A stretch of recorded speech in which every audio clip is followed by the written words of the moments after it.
Gift Silver Msime urukora nka Human Resource Staff Welfare Officer hari Uganda Christian University ahabwira abakazi ngo aho bari hanga ariyo narubatire hamisho ngabakazi ngo nabwe cyo tubashemerere kuja biyerera bakakwata ku byabashija babo kandi yemerire je hari Kristo umanye ngo cyanga cyayemereraje ecyanga cyayemereraje na district neyemereraje ne byona nihanga niyemereraje so abakazi aho turi twena ninshabangu ecyo tukishwe ngwihanga yona tira hamisho wajabira ukatanka kwata kubo mwami wawe ukumuraza tagwejejire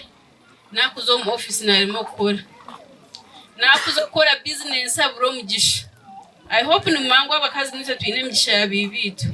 Ebi Gift Silver Msime abgambire nkuyanja yabikiriza kanisa ya St Andrews Church of Uganda Kabingo diocese ya Northwest Ankole obu abekigombe cya Kabingo Church of Uganda Mothers Union babeire bajaguza ekiro kikuru cya Mariamu aho empi hazuru kurenga miliyoni 8 zirundainwe okwera ebyentunguka mu kigombe. Gift Silver Msime ahabwira abazaire kugira ubujunanizwa bwo kutendeka abana babojo bari kubatebekanisiza ebyo kutaho mu bushwere fokasinga bishi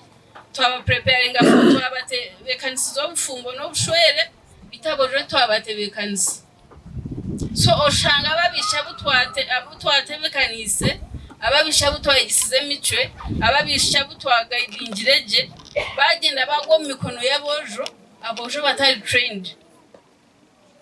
oshanga nko mwana wo mwojo bo mushije nakore kintu oyebuzo tobwa akakuromuka yo muntu. Gift Silver Msime yongereye ahabura abazaire ngo bareke kuteka amani omukwegeso mwana w'umushyo wenka ngo beyitunga abazaire batebekanisa n'abana babojo ahabo kwerinde imihondano yo mumaka yeya haku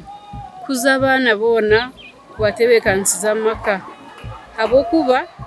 abantu mutekamisha abana babishi nibo tukutebekanisiza obushwere buri kintu tugamba ntubagambira mukazi nakora to mukazi nakora tukorizo mukayabaro yakore kibita abana babojo titukubishka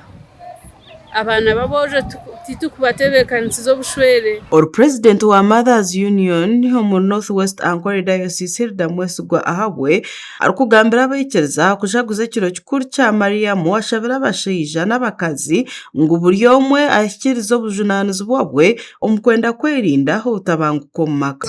Obutumwa obunginire abakazi n'abashija echamani